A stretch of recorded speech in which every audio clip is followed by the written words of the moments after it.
Assalamualaikum warahmatullahi wabarakatuh. Bismillahirrahmanirrahim. Alhamdulillah, alhamdulillah, alhamdulillahirabbil alamin. Wa bihi nasta'in wa ala umurid dunya waddin wa ala alihi wa sahbihi ajma'in. Amma ba'du. Pertama-tama saya panjatkan puji dan syukur atas kehadirat Allah Subhanahu wa Ta'ala yang telah memberikan nikmat dan kesempatan di pagi hari ini.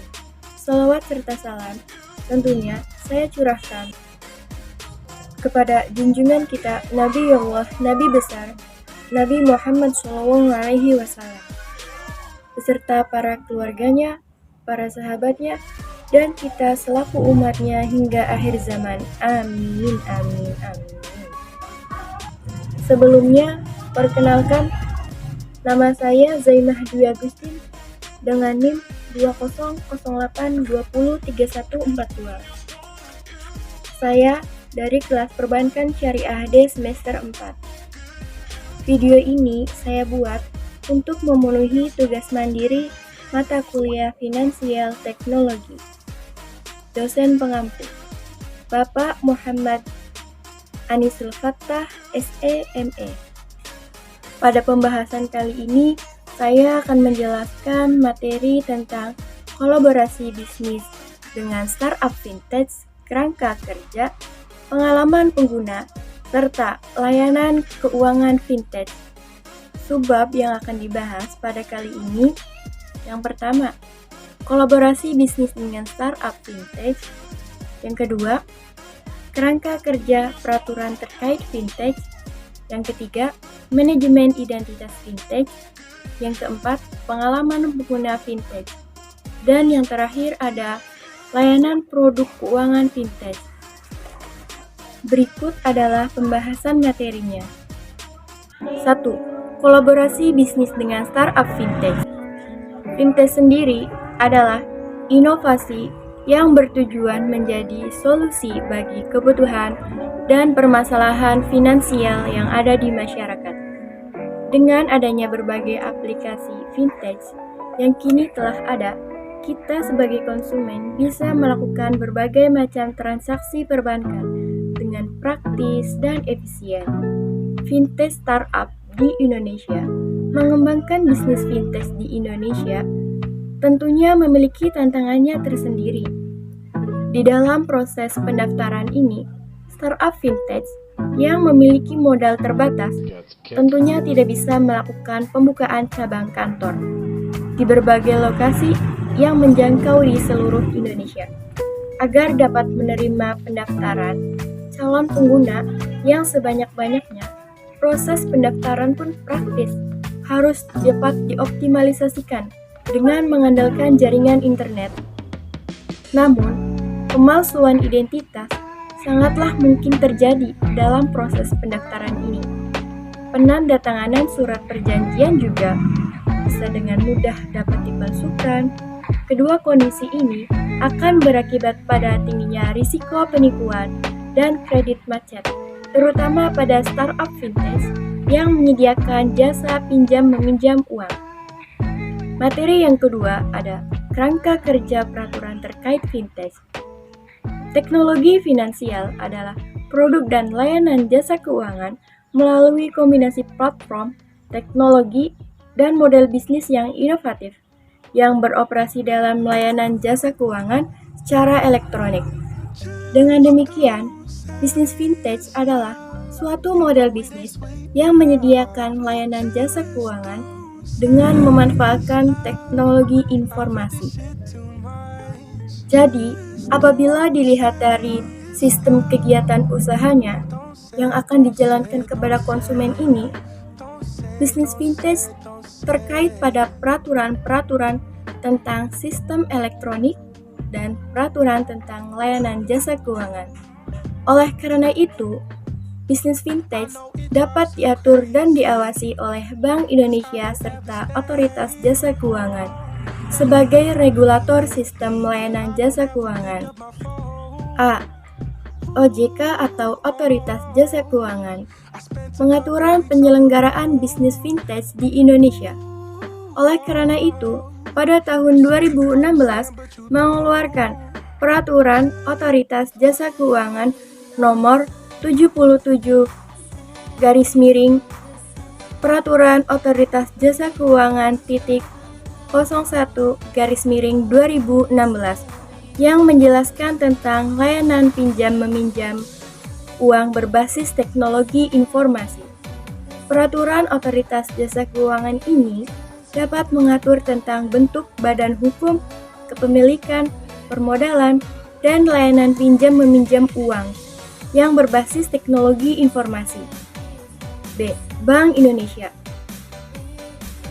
Pada tahun 2017, Bank Indonesia mengeluarkan Peraturan Bank Indonesia Nomor 19/12/ Peraturan Bank Indonesia (2017) yang membahas tentang penyelenggaraan teknologi finansial yang bertujuan untuk mengatur penyelenggaraan teknologi finansial untuk dapat mendorong inovasi di bidang keuangan dengan menerapkan prinsip perlindungan konsumen serta manajemen risiko dan kehati-hatian guna tetap menjaga stabilitas moneter, stabilitas sistem keuangan, dan sistem pembayaran yang efisien, lancar, aman, dan andal. Peraturan yang mengenai fintech yang dilakukan oleh Bank Indonesia dan Otoritas Jasa Keuangan terdapat beberapa perbedaan, yaitu Peraturan Otoritas Jasa Keuangan Nomor 77 Peraturan Otoritas Jasa Keuangan titik 01/2016 yang membahas tentang layanan pinjam-meminjam uang berbasis teknologi informasi. Pada intinya, dalam peraturan ini bertujuan untuk melindungi konsumen terkait keamanan dana dan data, pencegahan pencucian uang dan pendanaan terorisme, stabilitas sistem keuangan, hingga para pengelola perusahaan fintech. Ketentuan ini juga mengatur mengenai batas kepemilikan saham asing, modal minimal, batas maksimal pinjaman, barisan escrow account, serta beberapa prinsip yang diterapkan. 3. Membahas tentang manajemen identitas fintech. Manajemen identitas fintech merupakan sistem keamanan finansial teknologi yang bertugas untuk mengotorisasi akses ke sumber daya seperti sistem data maupun platform cloud. Menurut Otoritas Jasa Keuangan 2016 menyebutkan bahwa manajemen risiko merupakan tahapan metodologi dan prosedur untuk mengidentifikasi, mengukur, memantau, dan mengendalikan risiko yang timbul di seluruh kegiatan usaha, sebagaimana yang diatur dalam Pasal 2 Peraturan Otoritas Jasa Keuangan Nomor 1/Peraturan Otoritas Jasa Keuangan titik 05/2015 yang membahas tentang penerapan manajemen risiko bagi lembaga jasa keuangan non-bank, khususnya lembaga pembiayaan yang selanjutnya disebut LJKNB. Manfaat manajemen identitas fintech diantaranya yaitu 1. Dapat meningkatkan privasi dan keamanan data. 2. Dapat membantu menunjang produktivitas karyawan. 3. Mengurangi risiko human error. 4. Menciptakan hubungan baik dengan pelanggan. Berikut adalah hal-hal manajemen identitas fintech yang perlu dilakukan oleh perusahaan. Di antaranya 1. Mengumpulkan data-data yang penting. 2. Dapat melakukan enkripsi data. 3. Memperhatikan proses autentikasi. 4. Melakukan kerjasama dengan perusahaan penyedia layanan fintech. Yang kelima, menghormati privasi konsumen. Materi yang keempat yaitu membahas tentang pengalaman pengguna fintech. Kurangnya pengalaman terhadap penggunaan dan manfaat fintech menjadikan layanan ini belum digunakan secara maksimal. Oleh karena itu, hal ini dapat menunjukkan bahwa salah satu persepsi masyarakat yang berkaitan dengan sebuah harapan menyatakan perlunya sosialisasi lebih mendalam kepada masyarakat agar semua lapisan masyarakat dapat mengetahui serta memanfaatkan layanan tersebut. Selain hal itu, yang perlu diperhatikan oleh para penyelenggara fintech adalah kemudahan atau kepraktisan dalam menggunakan layanan, sehingga masyarakat yang kurang memahami teknologi dapat menggunakannya dengan mudah.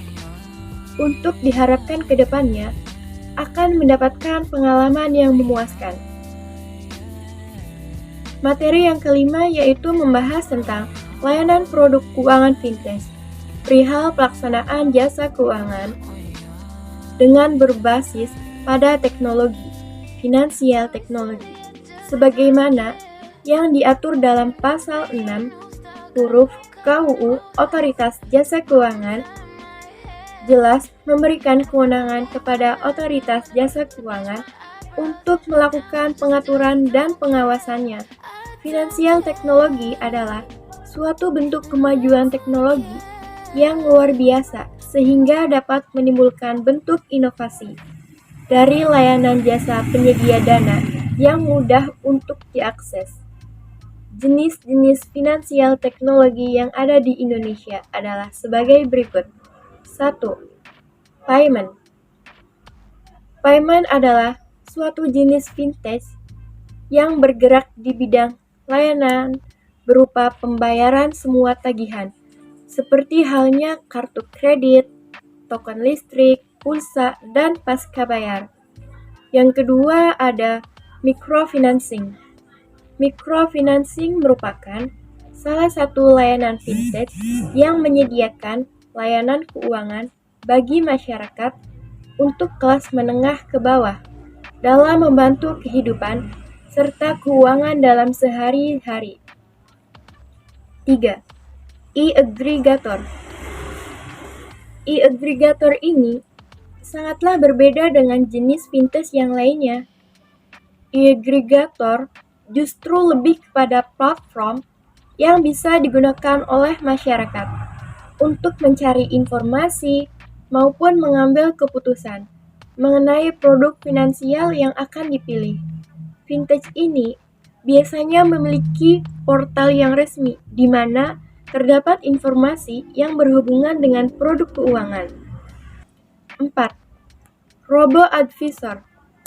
Robo-advisor atau robot penasihat merupakan konsultan finansial yang dapat memberikan saran investasi digital dan mengelola portofolio investasi milik investor dengan menggunakan algoritma yang khusus tanpa melibatkan manusia. Yang kelima ada peer-to-peer. Peer-to-peer adalah sebuah layanan pendanaan yang mempertemukan antara investor dan yang membutuhkan dana. Jenis ini adalah jenis yang paling populer karena kemudahan serta kecepatan dalam pencairan dananya itu. Kesimpulan dari materi-materi yang sudah dibahas adalah bisnis fintech merupakan suatu model bisnis yang menyediakan layanan jasa keuangan dengan memanfaatkan sebuah teknologi informasi yang dapat diatur dan diawasi oleh Bank Indonesia serta OJK atau Otoritas Jasa Keuangan yang dijadikan sebagai regulator sistem layanan jasa keuangan guna menciptakan kemudahan atau kepraktisan dalam menggunakan layanan.